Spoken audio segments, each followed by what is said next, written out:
원주시가 교통, 체육, 관광 분야 등의 시설을 관리할 공단 설립을 본격 추진합니다.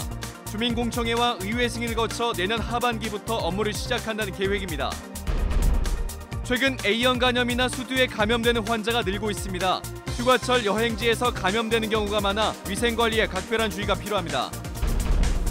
서로 다른 화력발전소가 같은 장소에서 측정한 미세먼지 결과에 큰 차이가 나서 정확성에 의문이 제기되고 있습니다. 5배 이상 차이를 보인 경우도 있었는데 측정기에 대한 점검이 필요하다는 지적입니다. 온실가스 배출로 향후 10년 동안 강원도 내 폭염 위험도가 더욱 높아질 것이란 예측이 나왔습니다.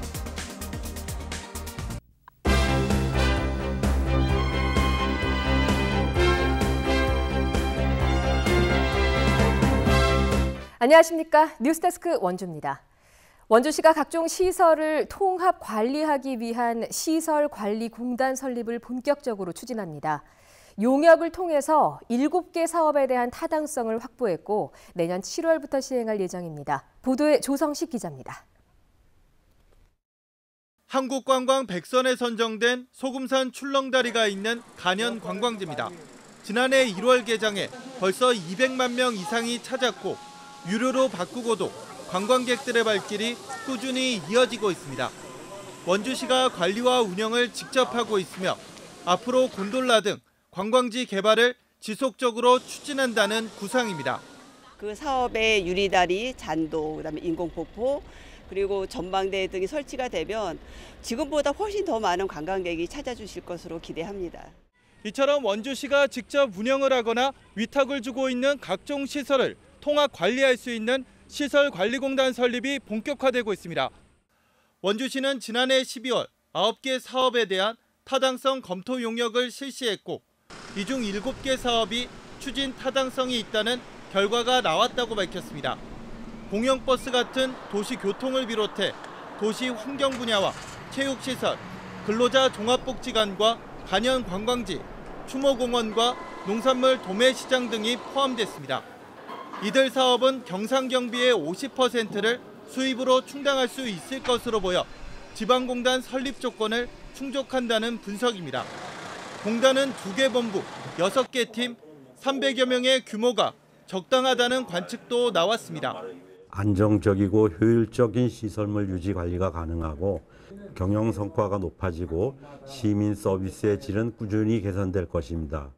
현재 도내에는 춘천과 강릉, 영월 등 6개 시군이 시설관리공단을 두고 있습니다. 원주시도 과거 2차례 설립을 추진했지만 의회와 시민 반대에 부딪혀 무산된 상황. 앞으로 용역 검증과 주민공청회, 의회 승인 등을 거쳐 내년 7월 업무를 시작하겠다는 목표가 이루어질지 주목됩니다. MBC 뉴스 조성식입니다. 최근 A형 간염이나 수두에 감염되는 환자가 늘고 있습니다. 피서철을 맞아서 여행객들이 늘어나 이 감염병에 대한 각별한 주의가 필요한 때입니다. 정다혜 기자입니다. 원주의 한 대학병원 감염내과. 아이나 노인할 것 없이 다양한 연령층의 환자들이 진료를 기다리고 있습니다. 질병관리본부에 따르면 최근 석 달 동안 원주에서 발생한 A형 간염은 33건. 작년 같은 기간 대비 11배나 늘어난 수준입니다. 보통 40세 이상은 A형 간염 항체를 보유하고 있어 항체가 없는 20, 30대 사이에서 유행하고 있습니다. 감염내과 전문의는 오염된 음식물이나 여름철 해산물 섭취에 유의할 것을 당부했습니다.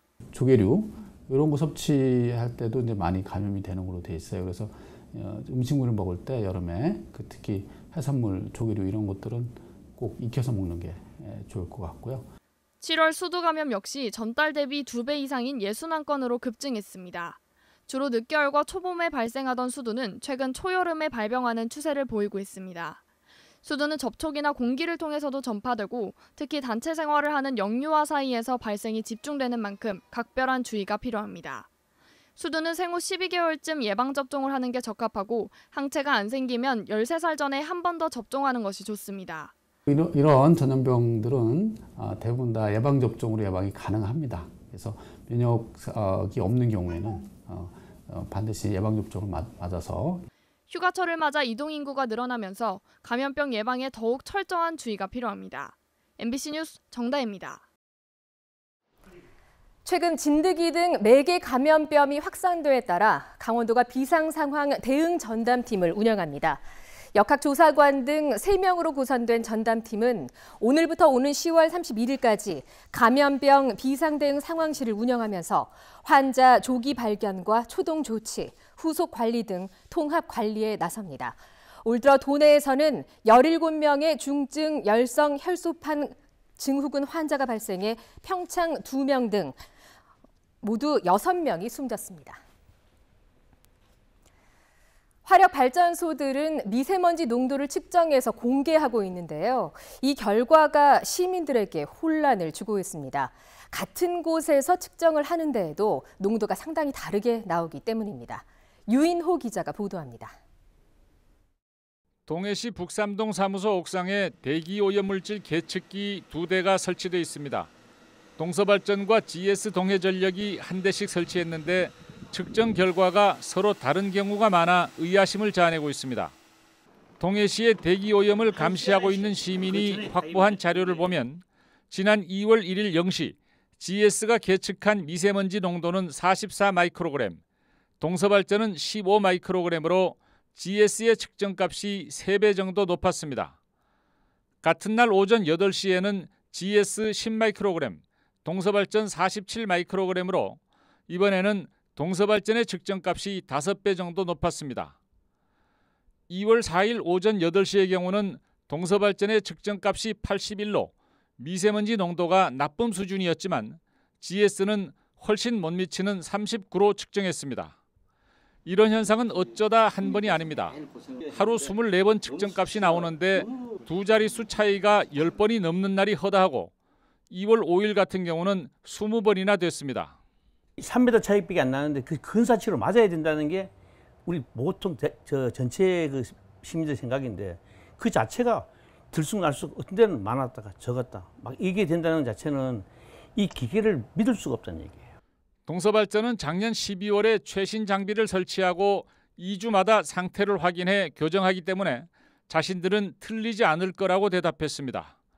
2014년에 장비를 설치한 GS 동해전력은 국립환경과학원의 형식 승인을 받은 제품이라면서도 기기의 성능을 자신하지는 못했습니다.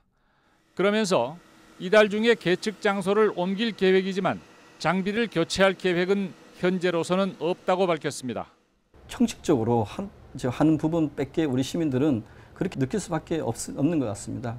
이번 기회에 전체적으로 우리 미세먼지 측정기에 대한 전수조사를 통해서 우리 주민들에게 정확한 정보를 제공할 필요가 있다. 그렇게 생각을 합니다. MBC 뉴스 유인호입니다.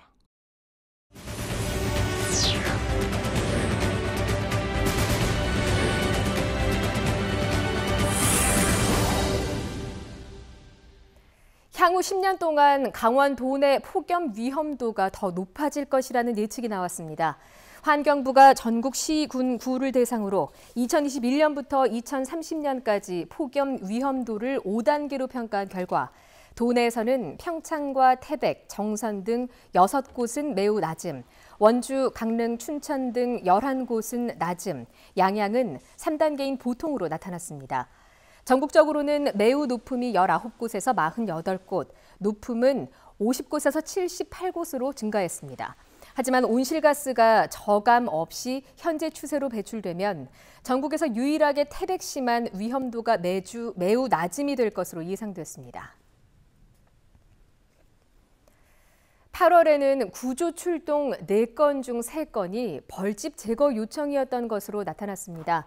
강원도 소방본부에 따르면 지난 3년 동안 8월에 출동한 벌집 제거 요청 건수는 12,766건으로 전체 구조 출동 17,497건 가운데 73%를 차지했습니다. 이 중 동물 구조가 983건으로 5.6%, 교통사고는 614건으로 3.5%를 차지해 뒤를 이었습니다.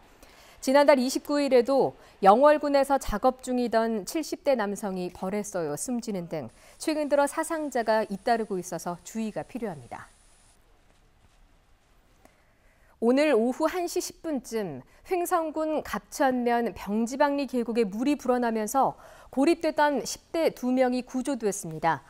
캠핑을 왔던 10대 황모군 일행 2명은 폭 5m의 강물이 갑자기 불어나 고립되자 소방서에 도움을 요청했고 40여 분 만에 구조됐습니다. 또 오후 4시 40분쯤에는 영월군 무릉도원면 운악천에서 물이 불어나 20대 4명이 계곡 중간에 있는 바위에 고립됐다가 2시간여 만에 구조됐습니다. 어제 오후 6시쯤 횡성군 우천면 하대리에 위치한 70대 박모 씨의 컨테이너 가정집 창고에서 불이 나 10여 분 만에 꺼졌습니다. 다행히 박모 씨가 화재 신고 후에 소화기로 초기 진화를 해 인명피해는 없었지만 지붕 쪽에 불이 붙어 18제곱미터 중 6제곱미터 면적의 천정이 소실돼 소방서 추산 700만 원가량의 재산 피해가 났습니다. 정의당 강원도당이 더불어민주당 강원도당의 도정과 도의회 운영을 강력히 비판했습니다. 정의당은 선거 1년이 지난 지금 레고랜드 사태가 이 지경이 될 때까지 더불어민주당 강원도당은 무엇을 했느냐며 비판했습니다. 또 민주당 도의원들이 최문순 지사의 방패막이 역할을 할 뿐 도민들의 목소리에는 전혀 귀를 기울이지 않고 있다며 지금이라도 권력에 취해 도민을 버리는 무책임한 모습을 끝내기 바란다고 밝혔습니다. 강원도 교육청은 도내 학령 인구가 크게 감소하고 있지만 내실 있는 교육을 위해서 교사 정원 확대가 필요하다고 밝혔습니다. 도교육청에 따르면 올해 교사 1인당 학생 수는 12.4명으로 지난 7년 동안 2.8명이 감소했지만 도내 학생 수의 70%를 차지하는 원주, 춘천, 강릉, 동해, 속초의 경우 교사 1인당의 학생 수가 15명으로 도내 평균을 웃돌고 있습니다. 도교육청은 단순히 학생 수 감소에 따른 교사 정원 축소는 작은 학교가 많은 강원도의 실정에 맞지 않는다고 밝혔습니다. 뉴스데스크 원주를 마칩니다. 고맙습니다.